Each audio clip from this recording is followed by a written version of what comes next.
매일 성경 묵상을 돕는 해설 가이드입니다. 안녕하세요. 묵상코치입니다. 함께 읽고 나눌 말씀은 누가복음 13장 22절에서 35절까지 말씀입니다. 한 사람이 구원에 대한 질문을 합니다.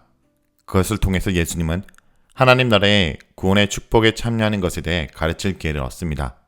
그에 따르면 이 축복은 좁은 문으로 들어가는 것이며 의롭게 가는 것입니다. 그리고 이 축복에 예기치 못한 반전이 있을 것이라는 가르침이 주어집니다. 그리고 자신 안에 임한 하나님 나라를 끝까지 거부하는 예루살렘에 대한 끓는 심정과 더불어 심판에 대한 예언이 주어집니다. 22절에서 30절 읽겠습니다. 예수께서 각성 각 마을로 다니사 가르치심에 예루살렘으로 여행하시더니 어떤 사람이 여짜오되 주여 구원을 받는 자가 적으니이까 그들에게 이르시되 좁은 문으로 들어가기를 힘쓰라. 내가 너희에게 이르노니 들어가기를 구하여도 못하는 자가 많으리라.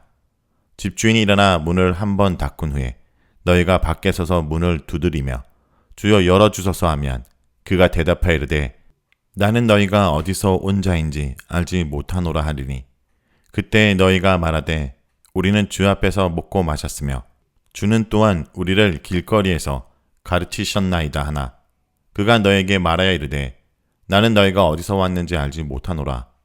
행악하는 모든 자들아 나를 떠나가라 하리라. 너희가 아브라함과 이삭과 야곱과 모든 선지자는 하나님 나라에 있고 오직 너희는 밖에 쫓겨난 것을 볼 때 거기서 슬피 울며 이를 갈리라. 사람들이 동서남북으로부터 와서 하나님의 나라 잔치에 참여하리니 보라 나중된 자로서 먼저 될 자가 있고 먼저 된 자로서 나중될 자가 있느니라 하시더라. 22절에서 23절은 구원에 관한 질문입니다. 예수님께서 여러 지역을 다니시는 가운데 어떤 사람이 구원에 관한 질문을 제기함으로써 본문의 내용은 시작됩니다. 누가복음의 이러한 구성은 의도적으로 보이는데 그는 바로 이전 단락에서 두 개의 비유를 통해서 하나님 나라의 현재성과 미래성에 대해서 그리고 양자에 비교할 수 없는 현저한 차이에 대해서 주목했습니다. 이제 그 하나님 나라의 구성원이 될 사람들에게 관심을 표현하는 것은 상당히 자연스러운 것이라 할 수 있습니다. 24절부터 30절은 예수님의 대답입니다. 구원 얻을 자가 적냐라는 질문에 예수님은 좁은 문으로 들어가기 위해서 투쟁하라 라는 말을 하십니다. 개역개정에서는 힘쓰라 라고 말하는데 이 단어는 바울의 편지에서 종말론적인 관점을 가지고 기독교인의 삶의 유리를 언급하는 곳에 종종 사용되었습니다. 누가복음의 예수님도 이 단어를 종말론적인 하나님 나라 문맥 속에 위치시킴으로써 바울의 이해와 같은 맥락을 보여주고 있습니다.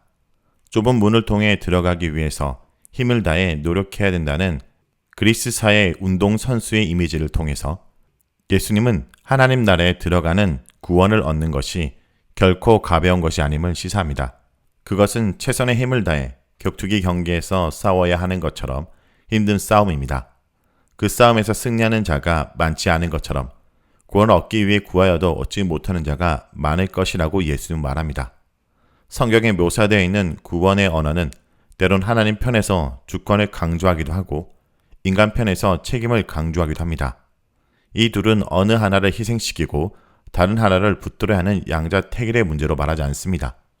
성경은 적절한 긴장 속에 이 두 가지를 고루 강조하고 있습니다. 누가복음의 예수님은 좁은 문으로 들어가라고 권면하고 나서 25절에서 비유를 하나 소개하는데 그 비유 속에서도 문이 등장합니다. 그런데 이 비유 속에 집주인은 일어나 그 문을 닫습니다.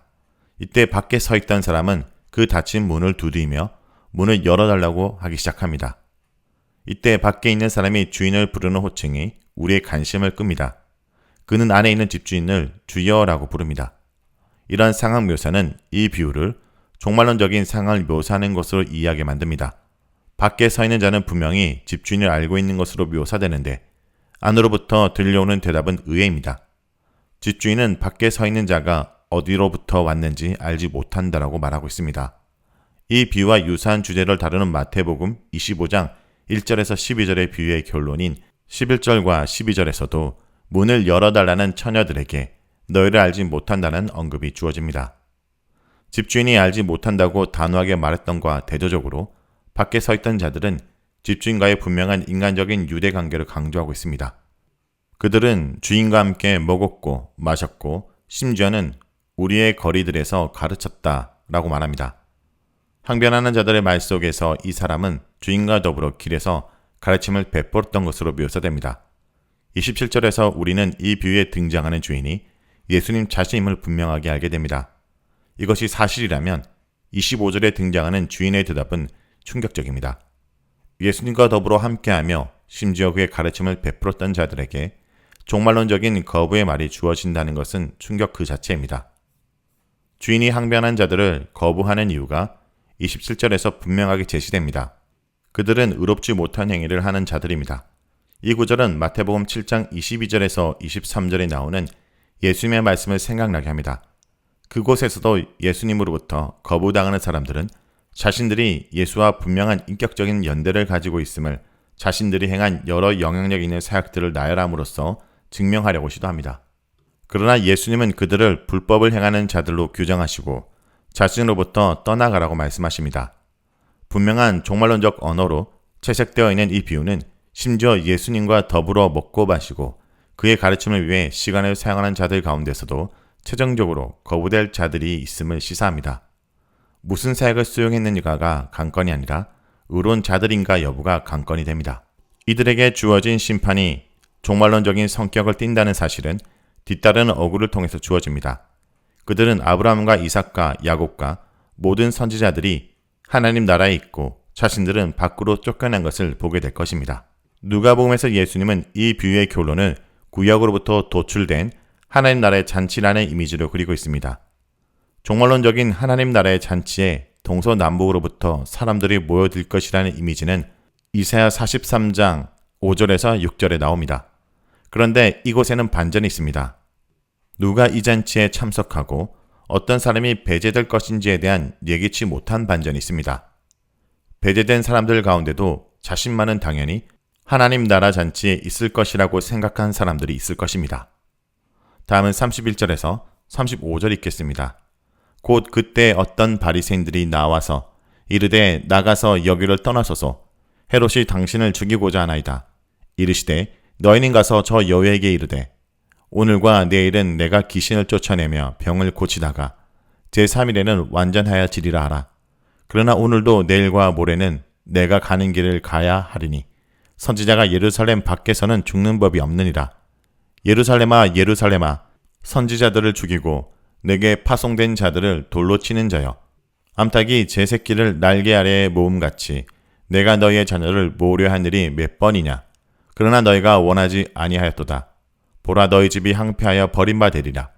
내가 너희에게 이르노니 너희가 주의 이름으로 오신 이를 찬송하리로다 할 때까지는 나를 보지 못하리라 하시리라.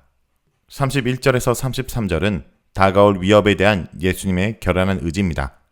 바리새인들 가운데 일부가 예수님께 나와 그를 죽이려고 하는 헤롯의 계획을 알립니다. 그러나 이 보고를 들음에도 예수님은 헤롯의 계획이 자신의 사역에 아무런 영향을 미치지 못함을 알리십니다. 그는 예정대로 사역을 수행할 것입니다. 누가복음에서 예수님은 자신이 예루살렘을 향해 가고 있음을 다시 한번 상기시키십니다. 그러나 그 길은 헤롯으로부터 도망가는 길이 아니라 자신 앞에 있는 길을 결연히 걸어가려는 예수님의 자신의 의지의 결단입니다. 이제 예수님 안에 임한 하나님 나라의 회개의 초청에 부적절하게 반응한 예루살렘의 주제가 등장합니다. 34절에서 35절은 예루살렘을 향한 탄식과 멸망에 대한 예언입니다. 이곳에서 사용된 예루살렘이라는 표현은 이스라엘의 수도를 가리키지만 또한 전체로 이스라엘이라는 나라를 상징합니다. 이스라엘이 하나님의 메시지에 적절히 반응하지 못한 것에 대한 심판이 암시되어 있습니다. 누가복음에서 예수님의 의도는 이스라엘을 회개케 함으로써 지금까지 지속적으로 언급되어 온 종말론적 심판을 피하게 하는 것입니다. 암탉이 새끼를 보호한다는 이미지는 구약 성경에서 하나님이 자기 백성을 보호하신다는 내용에 사용되었는데 이곳에서는 이 역할이 예수님을 통해 투영되고 조명되고 있습니다. 집이라는 표현은 협의의 개념으로는 성전을 언급하는 것일 수도 있고 강의의 개념으로는 이스라엘을 가리킬 수도 있습니다. 이제 예수님은 자신의 호소를 받아들이지 않는 유대인의 공적 삶의 현장으로부터 떠나고 계십니다. 자, 여기까지가 누가복음 13장 22절에서 35절까지 말씀입니다. 오늘 말씀을 통해 우리는 무엇을 묵상하고 적용해야 할까요? 자기를 부인하고 주님을 따라야 합니다.